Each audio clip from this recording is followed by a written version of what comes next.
Oh, just gonna be on headset in case anything goes wrong with it, or no? No, the cuts cam for the briefing. Yeah, I'm shooting the cuts and the questions. I'm just saying I'm gonna be on, like, you have a PL or something, put me in case anybody. Okay, thanks.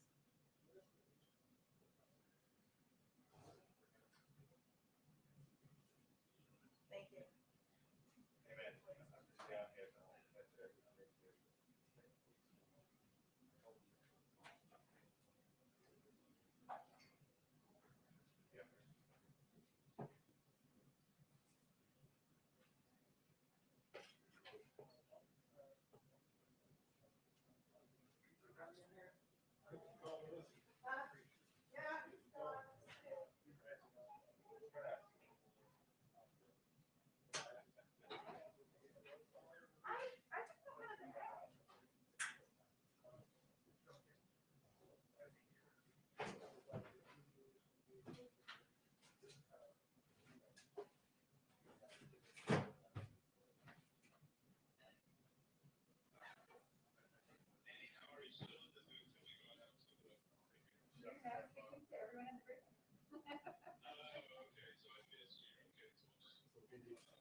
Okay.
2-minute warning on briefing, 2-minute warning on briefing. Thank you.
Hi, everyone.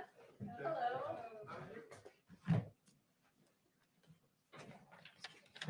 Okay. All right, just one update for all of you at the top.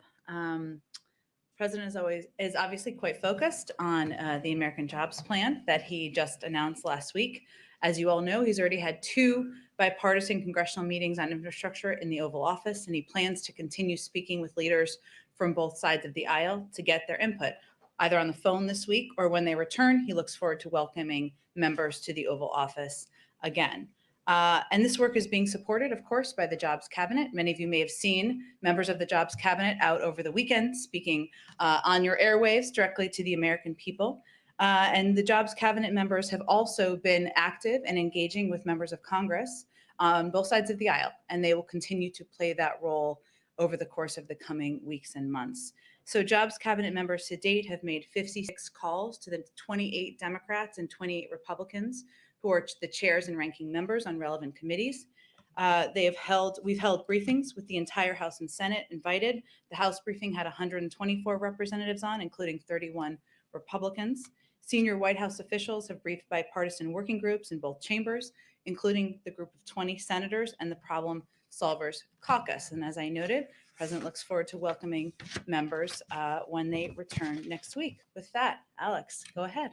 Great, thanks. I have a couple of questions on the infrastructure and jobs plan, and one on immigration. Okay. To start, the jobs plan has been receiving opposition from both the left and the right. On the right this weekend, Senator Roy Blunt said that it would be an easy bipartisan win if the bill were more narrowly focused. So why not reduce the bill down to just infrastructure and take out planks like the care workers and the electric vehicle aspects? And then in addition to that, on the left, Senator Joe Manchin said today that he can't support a 28% tax increase on corporations. So is the White House open to lowering that? He said the highest he would support is 25%. Well, first on the infrastructure question, let me say that some Republicans who have been vocal think investing in water systems and replacing pipes so Americans can have clean drinking water is not infrastructure, but the president does. Some don't think investing in high-speed rail is infrastructure. The president does. Some believe building charging stations to support America's electric vehicle future is not infrastructure. He believes it is. Some don't believe that America's broadband capacity, which is 1/3 of the American people, I should say, don't have access to broadband, and improving those lines and expanding that access is not infrastructure. The president does. Some believe that addressing the issue of America's supply chain so that we're never again at the mercy of China or any other nation is not investing in infrastructure. The president disagrees. Some don't believe that rebuilding schools so that they're safe and asbestos-free is investing in infrastructure. The president disagrees. And finally, some don't think that building a support system to take care of elderly parents or kids with disabilities at home so people can go back into the workforce. Some of those 2 million women who have left the workforce during the pandemic, some think that that is not investing in the infrastructure, our workforce of this country that are the backbone of this country. The president disagrees. But with all that being said, he welcomes their ideas, hopes they put them forward, and he looks forward to having conversations with members of both parties about how to address the long outdated effort to update our infrastructure. And then on Manchin, is the White House open to reducing the corporate tax rate? Well, first, the president felt it was responsible to propose a way to pay for his proposal. That's exactly what he did. He knows some members think it's too big, some think it's too small. Frankly, there have been folks who have come out on both sides, which we fully expected. He knows that some will come forward with different ways to pay for this package, and some may have views that it shouldn't be paid for at all. So we fully expect that from Senator Manchin and other members, and we expect the question of how to pay for the package, if we should pay for the package, to be part of the discussion moving forward. The White House is open to that conversation. We're open to hearing ideas and proposals from members, and we encourage them to put them forward. And then on immigration, we released a poll earlier today that suggests that 25% of Americans, only 25%, approve of the way that the president is handling the situation at the border with respect to unaccompanied minors. So does this poll suggest that the president needs to reevaluate his approach to that issue? Well, if I read the poll correctly, it also had 59% of Americans believing that unaccompanied children should be treated safely and be protected in that way. And 65% supported the reunification of families. There's no question this is a difficult challenge, and the president believes he was elected to address hard problems. And his focus right now is on expediting processing at the border, opening up additional facilities, addressing the root causes, and restarting programs to incentivize kids from applying from within their countries. So that's his focus right now. The issue just a messaging issue then? I mean, how do you explain the fact that Americans are not in favor of what the president is doing at the border? I'm not sure that's an accurate depiction of the poll, given that there was about 1/3 of the people who replied didn't have an opinion at all. So 40% said that they did not approve them. Fair, but also 1/3 said they had no view. So I think that right now our focus is not on looking at the poll. It is on implementing solutions, which is no question to address what we view as no question a difficult challenge, and hoping that we can ensure we are protecting these kids. We are continuing to reassert to the region. The border is not open. The majority of adults who come to the border are turned away. Continuing to implement programs in the region, whether it's working with them to address root causes or working with them to restart programs that can help kids from apply within country, that we feel those are the ways we can help address what is no question a challenging issue. Go ahead. Thanks. First, I want to ask about the budget. What's the holdup on releasing it? We expect it to be soon. It's not the full budget, as you know, but just for clarity purposes, it's a kind of discretionary guidance. But we hope it to be soon. That it will be soon. We expect it to be very soon. I don't have a timeline on that quite yet. Well, every previous White House has released at least a budget blueprint or an outline, abbreviated budget by the end of February. So what's the holdup here? Why is the delay now stretching into April?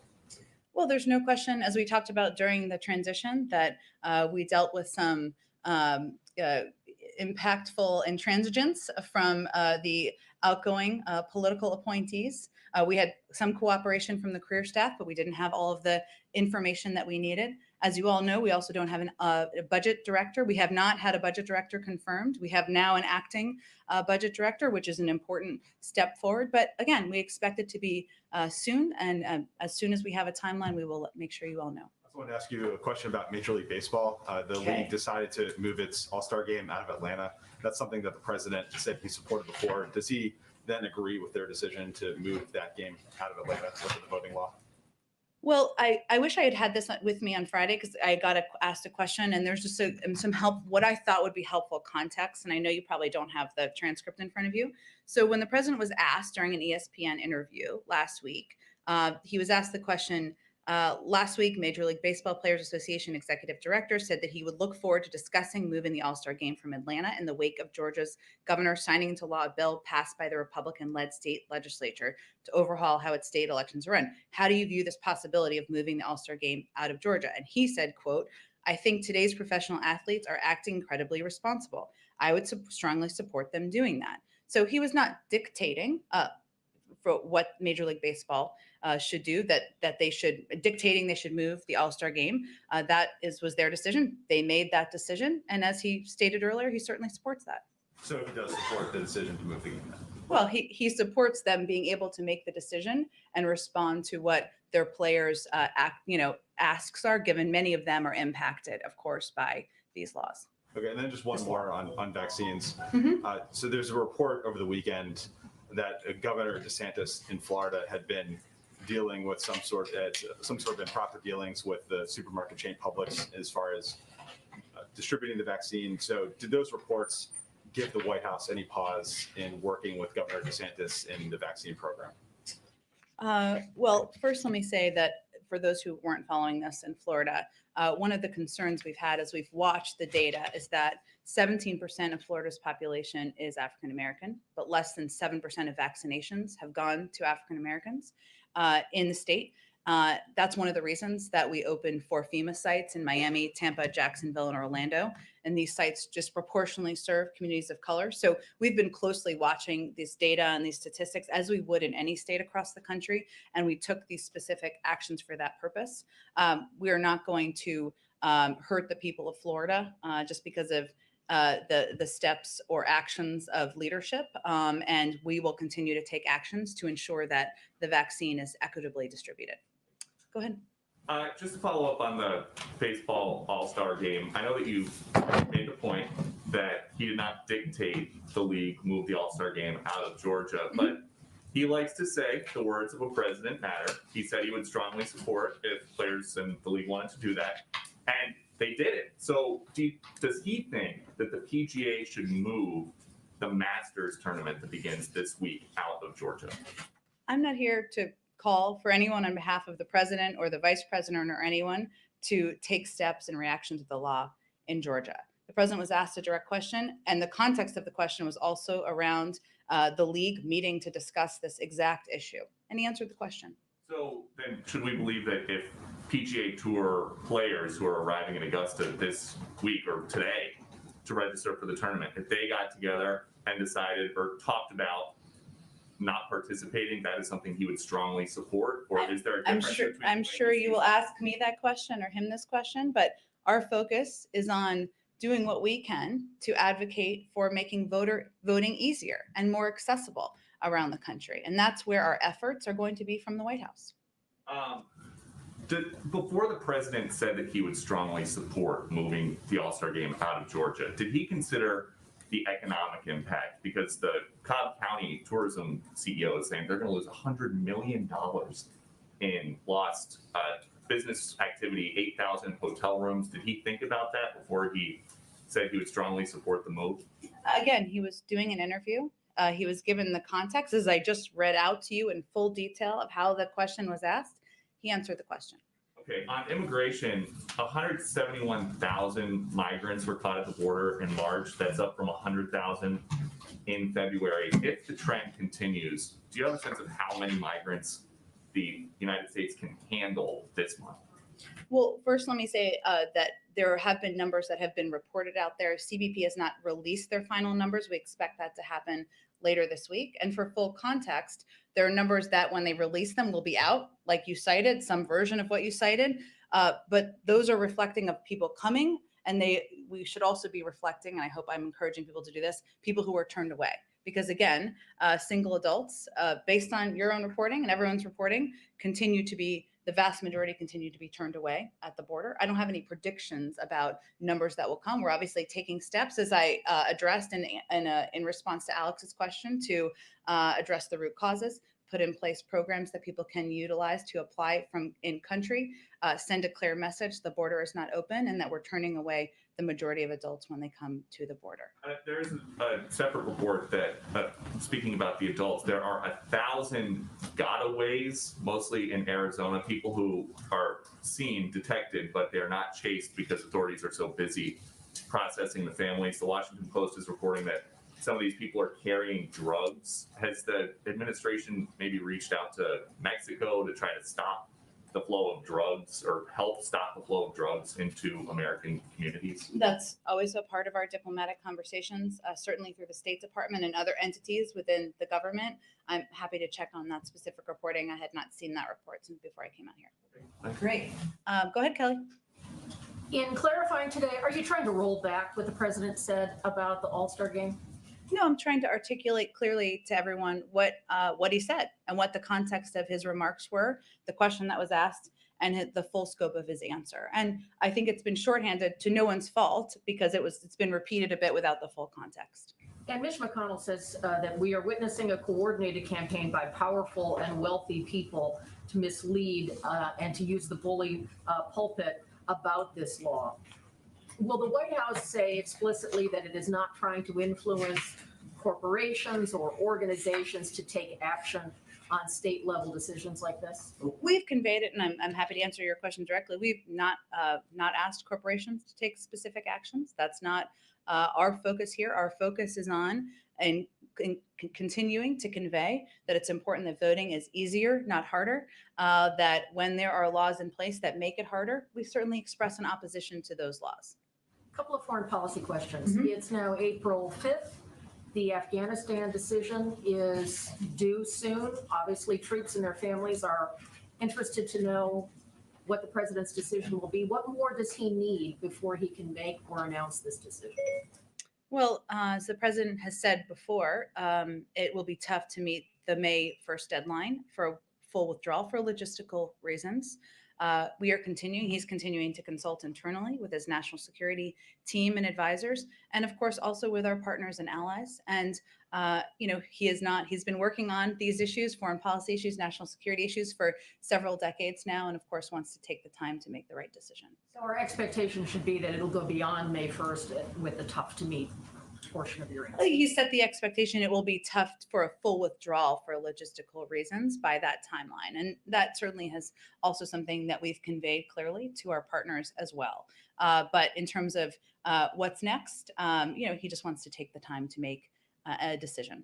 What's the president's level of concern about what's happening in Jordan? Long an important country, an ally, and a buffer against some of the hotter events in that part of the world.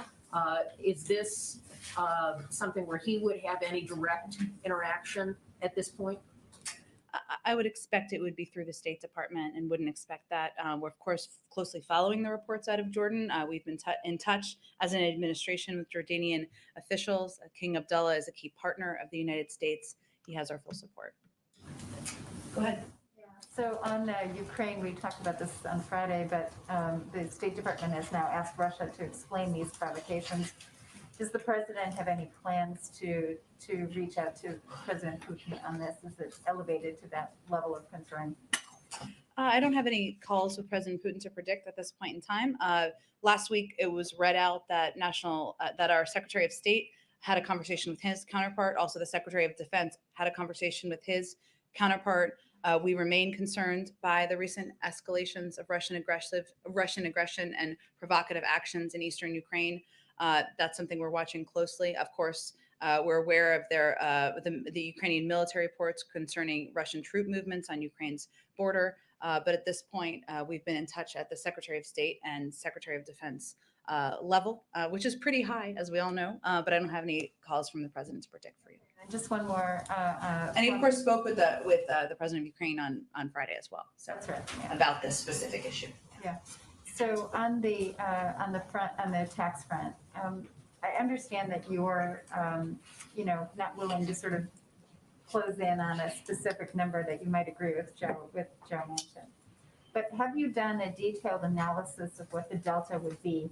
Say if you agreed to 25%, how much less income revenue would that distribute? Are you doing that kind of a detailed analysis in preparation for these negotiations? Well, I mean, first, I think it's important to remind people that the corporate tax rate we're proposing is lower than it was in 2017. In fact, it's lower than it was from World War II until 2017. So we are still proposing a rate that is lower than it has been for the vast majority of time since anyone in this room was alive, I think, or around that amount of time. So that's our proposal. Of course, what the president proposed, raising it to 28%, and combined with the other tax proposals, would pay for the totality of the package. That's why he felt it was a responsible proposal to make. Sorry, this person was throwing me off outside for a second, but everything's fine. So that he felt it was responsible to make. There will be different ideas for pay-fors, right? There will be different ideas for tax proposals. That will all need to be weighed by a range of questions with Congress and with leaders in Congress and outspoken members in Congress about whether it should be paid for, over what period of time, how much should be paid for, what the options are for paying for it. There's some that are proposing, as you all know, SALT deductions in other areas that are not revenue raisers. So this will be all a part of the discussion. And absolutely, our economic team and numbered data crunchers will be crunching numbers as we proceed. But we're kind of in the early stages of these discussions at this point in time. Just real quickly on OMB, you mentioned that we don't have a budget director yet. When do you anticipate that the president will nominate someone to replace Neera Tanden? And then I have one more quick international one. Sure, and I should have conveyed, which I did, but I will reiterate. We, of course, have an acting OMB director, Shalon Young, who is beloved by Capitol Hill, as you all know. And so she is, of course, playing a very important role, but we didn't have one for some period of time because she was only recently confirmed as the deputy and now the acting. I don't have a personal update for you in terms of the timeline for formally nominating a replacement on OMB. A lot of people have said that they think Shalanda Young should just get the job. I mean, that she should be nominated for the #1 job. Can you say anything more on that?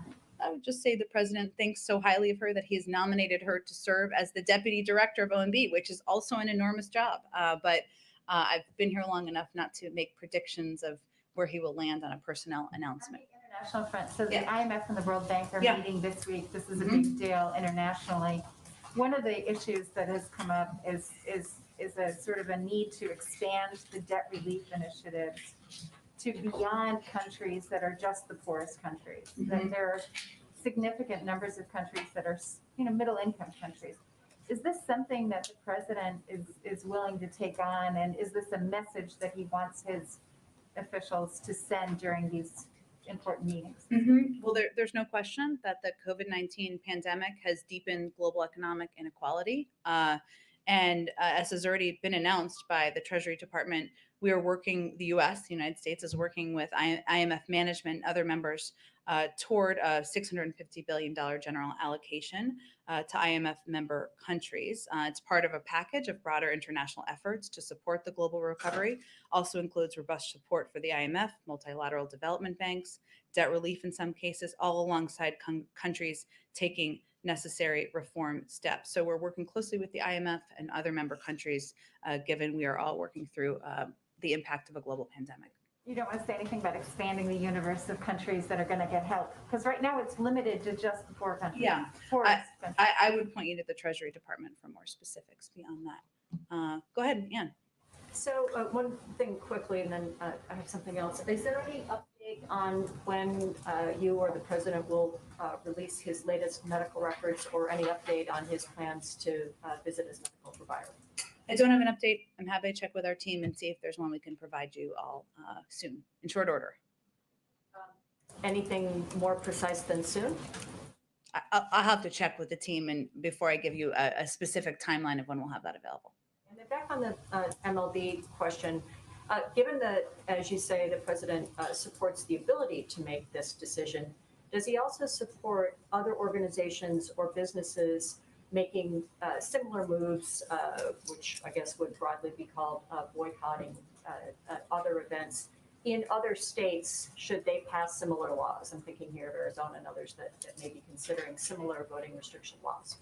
That's not something we're calling for from the White House. Our focus is on working with Congress to put in place voting rights legislation, working with leaders who, like Stacey Abrams and others, who are advocating for more expanded laws and more expanded information out to people to make it easier to vote. So that's really where our efforts are focused. Although, I mean, some of this may be moving at a faster pace in these states, then you're going to be able to get an omnibus national voting rights law passed. So there will be there'll be inflection moments here between now and then where other organizations would be looking at making the same kinds of decisions that MLB made. Does the president think they should be able to make those decisions and to pull out?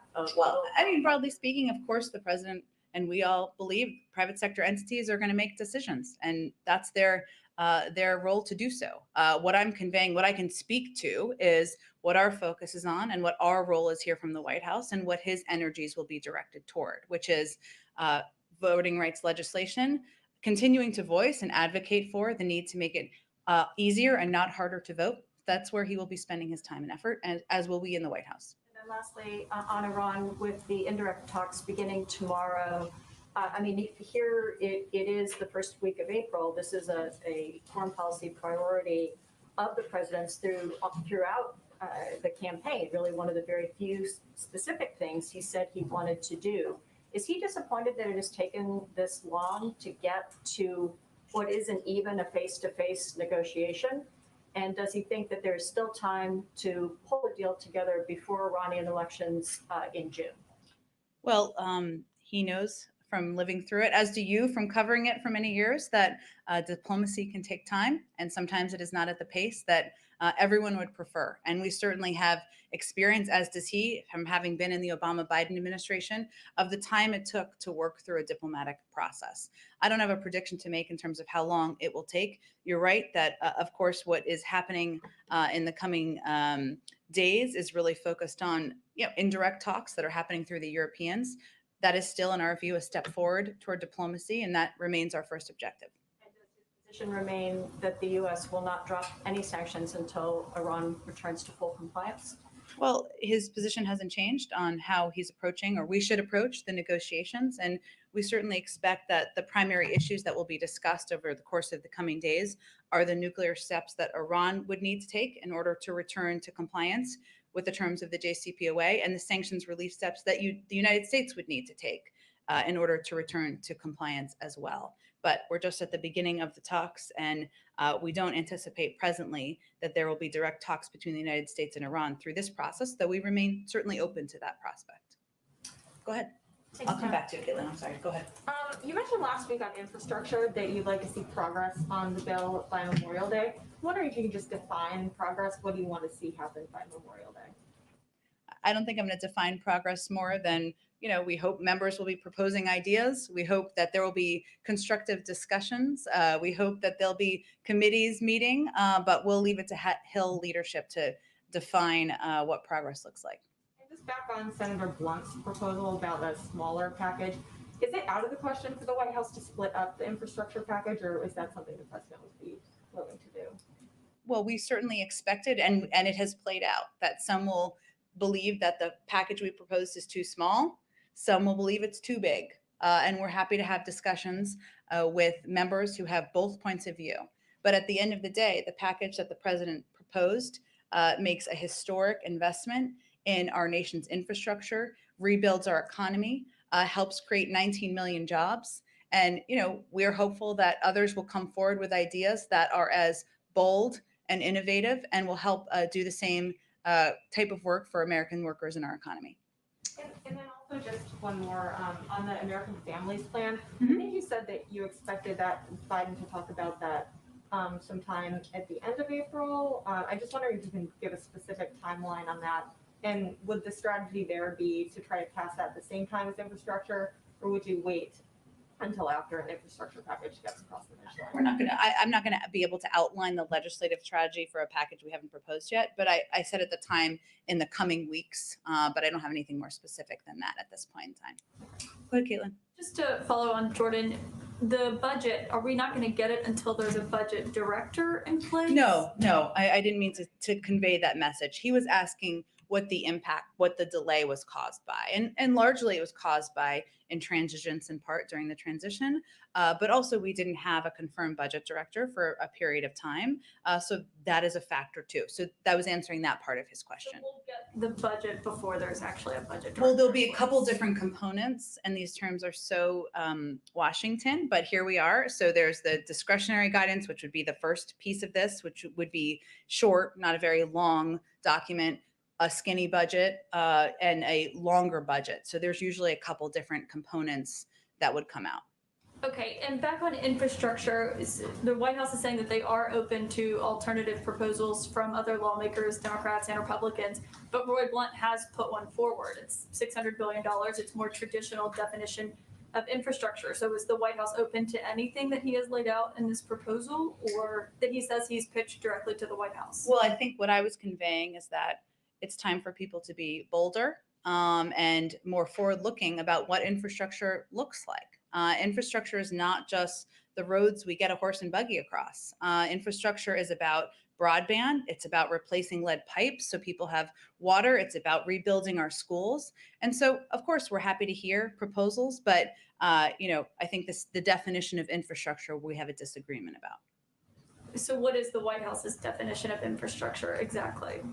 Well, I think it's what I went through earlier when Alex asked the question, which is clearly a number of the items I just talked about. It is rebuilding schools. It is rebuilding our nation's waterways. It is ensuring that we can rebuild pipes so that we don't have kids with lead in their drinking water. It is rebuilding the backbone and the infrastructure of our workforce, because there are 2 million women who are out of the workforce who hopefully, if we could help them with caregiving, we'll be able to rejoin. So there are a number of components that I outlined earlier, but that we believe define how we can invest in an innovative, forward-looking way in our economy, in our workers, create jobs, and that's the proposal we put forward, and we look forward to having discussions about. So one thing that Senator Blunt proposed was paying for it in user fees and other revenue streams that's not raising the corporate tax rate. And in this proposal that we have from the president, 8 years of spending, 15 years of taxes. So what happens, what is his defense to lawmakers who ask,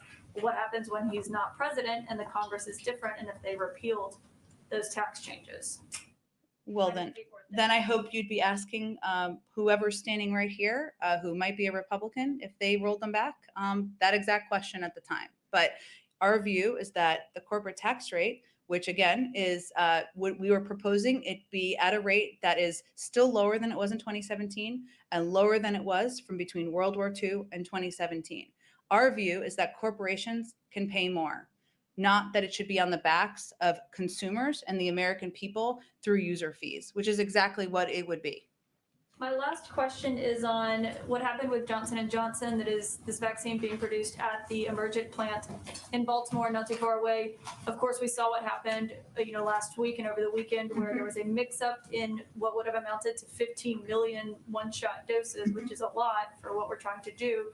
So what was the president's reaction to that? To the news? Well, I would first say that So the fact that we're not getting 15 million doses right now that could have been made for American people. Well, it's not exactly what happened, because we are still on track to have the number of doses we need to vaccinate all adult Americans by the end of May. This was not even a facility that was approved by the FDA. So we were not betting on these doses. We were betting on doses coming from Moderna, Pfizer, and also Johnson & Johnson has assured us that we will be getting the 24 million doses that they have promised in April. At the same time, there were still steps led through a process by HHS put in place to take steps over the weekend to ensure that Johnson & Johnson is the only drug that is being produced at this site, given that the issue, as you well know, Caitlin, was about the cross-contamination of AstraZeneca and Johnson & Johnson. So there were still steps taken to address this moving forward, but we were not betting on these to vaccinate the American public, the adult Americans, that we have assured people we will have enough doses by the end of May. We continue to believe we will. But is he worried that something like this happening can affect vaccine hesitancy that we're already seeing in the United States? Well, we haven't seen that to date, but this is why the FDA approval process is in place. In many ways, it was the process working because the FDA had not approved this site. There were steps taken to address what some of the issues were. And we also have a range of contingency plans. You know, when we all talk in here about why did we order so many doses? Why aren't we at the point where we are sharing doses with every country around the world? Part of it is because we need to plan for things coming up. Things like this come up. This is obviously, as you noted, a big number of doses, but we have to plan for a range of contingencies. That's exactly what we did. That's one of the many reasons that we are going to still be in a place where we have enough vaccines for adult Americans by the end of May. Go ahead in the back. On infrastructure, does the president support the idea of a possible second reconciliation if the White House proposal does not receive any Republican support? Well, we believe with 80% of the public supporting infrastructure investment, with even proposals coming forward, supporting components of the package, that if we start on areas where we agree, we can move forward with bipartisan support. And any more background you can provide on which lawmakers, specifically Republicans, the White House is reaching out to and inviting to the White House for meetings? Not yet. I'm sure when we have a meeting set and we have the members all confirmed, we'll share the names with you, of course, once that's done. On COVID, with the rise of new variants, is the administration investing in booster shots or ramp up in production of booster shots or research and development for new vaccine to deal with the many variants? Sure. Well, one of the issues that we've been focused on is, again, ensuring that we have flexibility as it relates to vaccine doses that we have ordered. That could include, now the FDA is still going through the process of approval for booster shots and determining, of course, what's needed and when. We would leave it to them and the CDC, of course, to make that determination and announcement. But we do have flexibility in the doses we've purchased moving forward, should that be a need. Clarify that point. Is Operation Warp Speed still in effect, or would this be a continuation of that to address the investment in additional vaccine?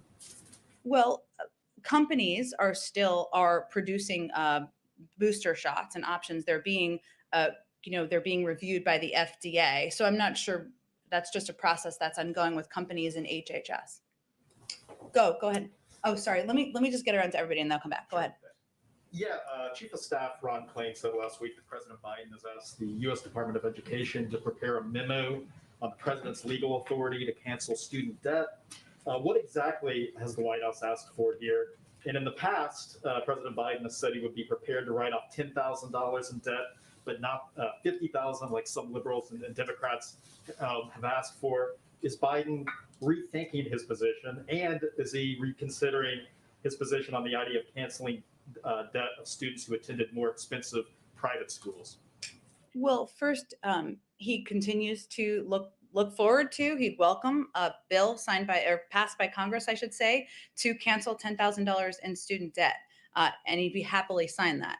I think that would naturally be the first step before it's a larger amount beyond there.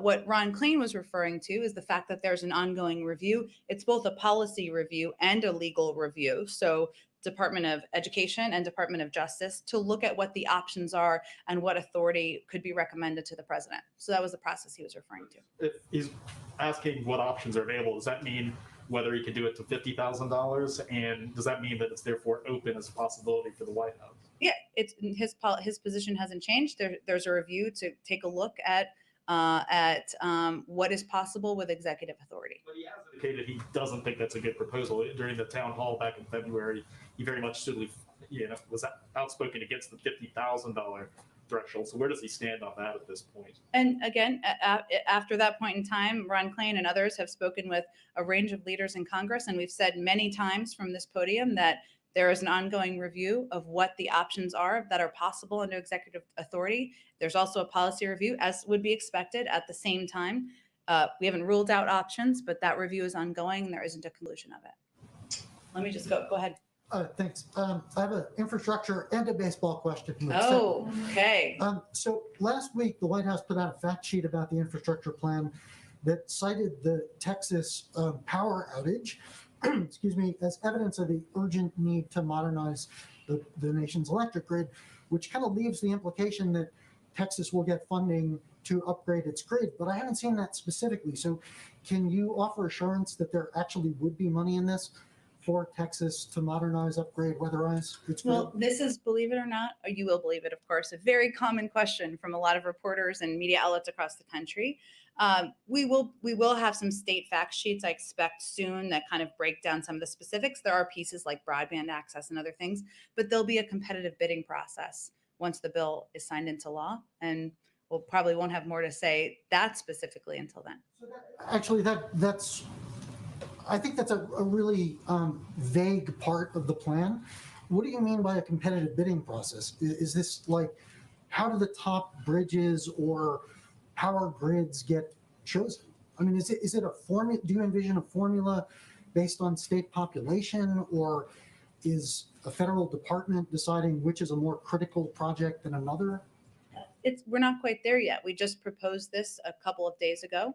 A competitive bidding process, which I think most Americans would support, would mean that states, entities have to apply for funding for rebuilding the infrastructure in their states and through local communities or whatever it may be. What the tenets and the specific logistics of that competitive bidding process would be, I'm sure there'll be discussions. Members will have different views. They'll all be advocating for different projects. We certainly expect that, but we're in the early stages of the process. And so these congressional meetings, these are not about putting specific projects on a list.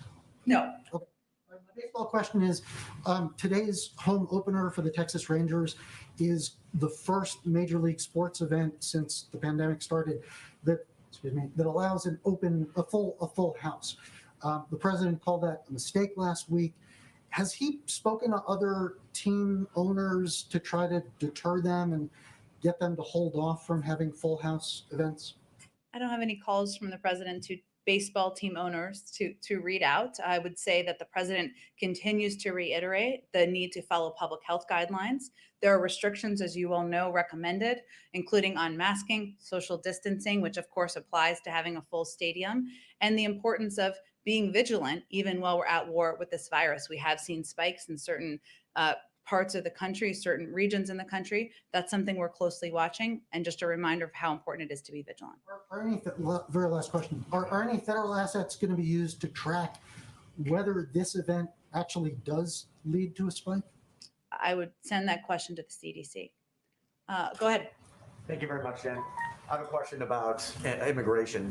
President Biden has spoken publicly about how during the Obama administration, he worked with Central American countries and has talked about how he was helped negotiate getting $700 million in aid to help those countries prevent the flow of migrants coming north. What lessons did the president learn from that experience that he's applying to dealing with the crisis now? Well, I think one of the reasons the president asked, and tell me if this is answering your question, but one of the reasons the president asked his vice president to play a similar role that he played is because he recognizes that unless we address the root causes in these countries, unless we disincentivize young people, families leaving these countries, we improve the economic conditions, we create spaces for them to be in these countries that avoids the corruption that is in place in many of the governments, we will continue to go through cycle after cycle. Some of these programs, and obviously the funding was not advanced during the last administration, and some of the programs were reversed. So, his experience impacts him and affects him because he knows we need to address the current challenges we're having at the border. Those are immediate. But in order to address it longer term, we need to address the root causes in the countries. Is his expectation snapping back the funding that was cut during the Trump administration? Or are there additional things that he's expecting to see implemented? In the region? Well, he's proposed $4 billion in funding in his immigration proposal. So he certainly believes that we need more. It's not just reinstituting programs. We also need more, and we need to build from there. And he expects to, of course, be briefed by our envoy, who's going to be back and forth in the region, others who will be involved, and of course, the vice president who will be very closely involved in these conversations as well. When can we expect on climate, when can we expect to see the U.S. commitments under the Paris Agreement that the U.S. announced it would re-enter on February 4th? When can the public see what those U.S. commitments are going to look like? Well, I expect when we have our climate summit in a couple of weeks, there'll be an update and we'll discuss more on a big national stage with a bully pulpit, where we are going from here, where we are, where we're going from here. And of course, Gina McCarthy and other members of our climate team, former Secretary John Kerry are hard at work on putting together plans and working to implement. Go ahead in the back. Thank you, Jen. 2 questions. First, in response to Kelly's question earlier, you reiterated the U.S.'s strong support for Jordan and for King Abdullah as a strong ally. Now, the reports about the arrest of the deposed Crown Prince and 20 others are now 24 hours old.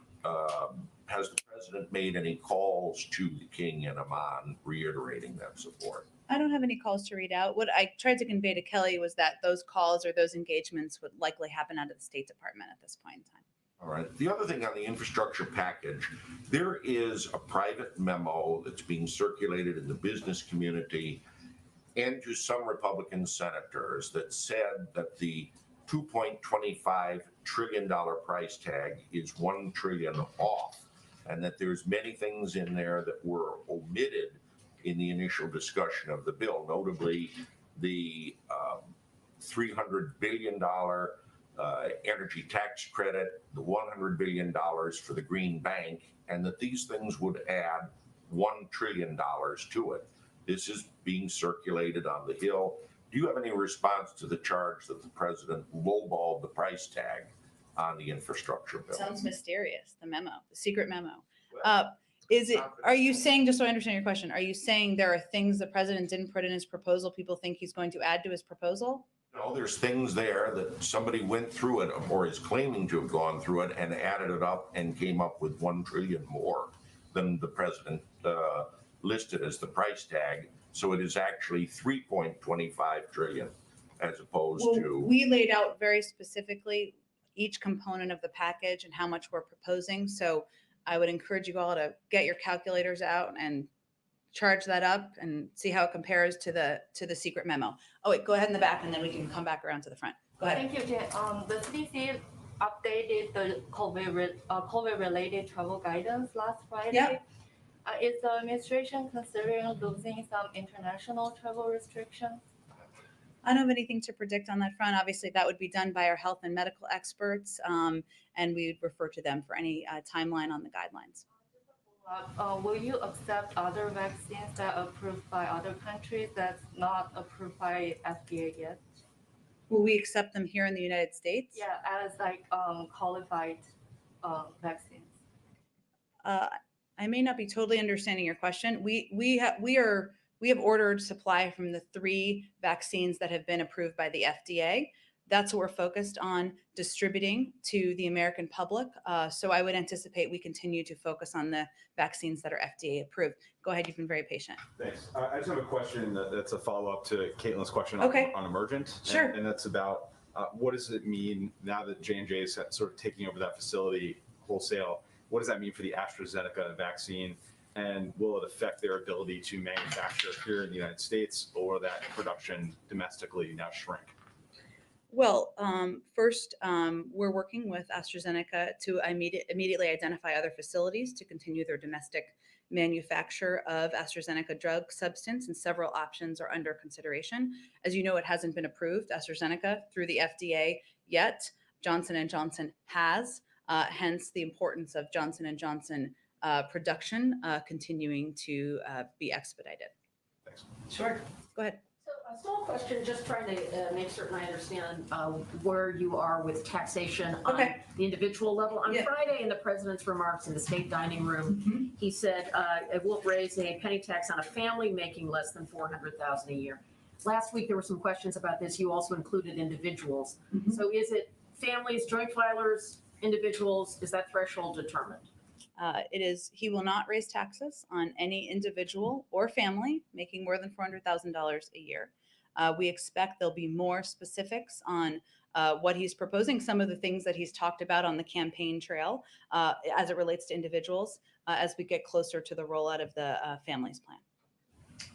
Go ahead.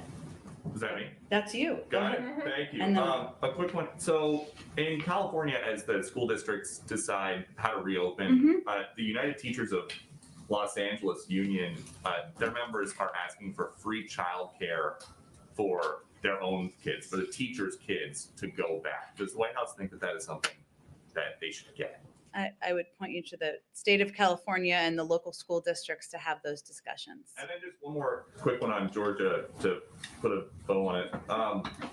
Is the president going to change the way that he talks about the new Georgia voting law? Because in that interview that you referenced, he said the law would end voting at 5 o'clock when working people are just getting off. And he said it would end voting hours early so working people can't cast their vote after their shift is over. But the Washington Post gave that claim 4 Pinocchios because that part of the law gives counties the option to extend voting hours. And so I'm just curious if the president is going to change the way that he's talking. Well, fundamentally, the president doesn't believe it should be made harder to vote. He believes it should be easier. And this bill makes it harder to request and return an absentee ballot. It collapses the length of Georgia's runoff election, making it harder for large jurisdictions to offer early voting. It imposes rigid new restrictions on local officials' ability to set polling hours to suit the needs of voters in their county. Those are all pieces of the bill. So his view is that we need to make it easier and not harder to vote, and that will continue to be what he advocates for. But the thing he said has been determined by election law experts to be not true. So I'm just curious if he's going to stop saying that. Well, again, I think we can, the fact checkers will also tell you that this bill does not make it easier for people across the state of Georgia to vote, and that's where he has concerns. Go ahead.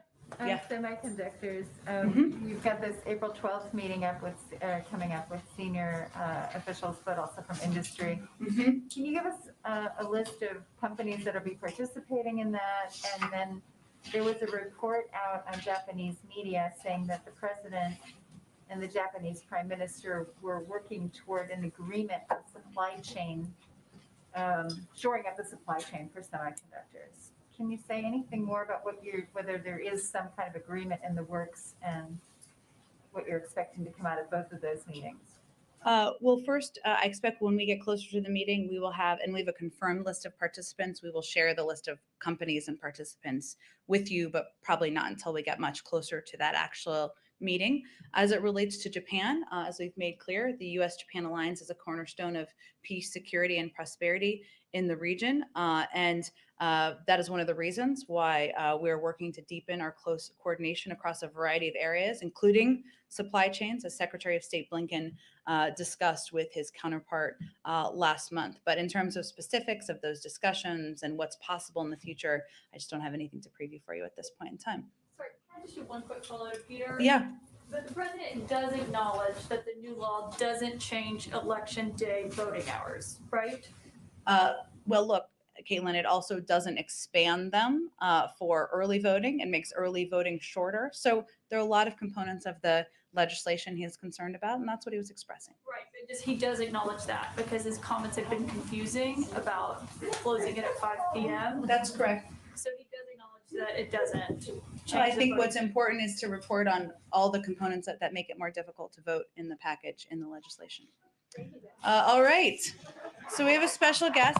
I will say that we know that this is one of the events where people get to take their children, family members, friends too, and it's not quite the same. We'll do a big one next year, but we still wanted to have a visitor and some special commemorative Easter eggs for all of you from the president and the first lady.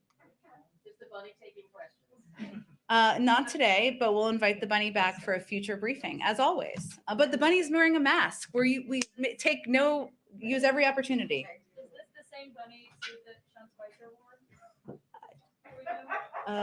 It does not look similar, but we'll have to fact check that for you. Different eyelashes.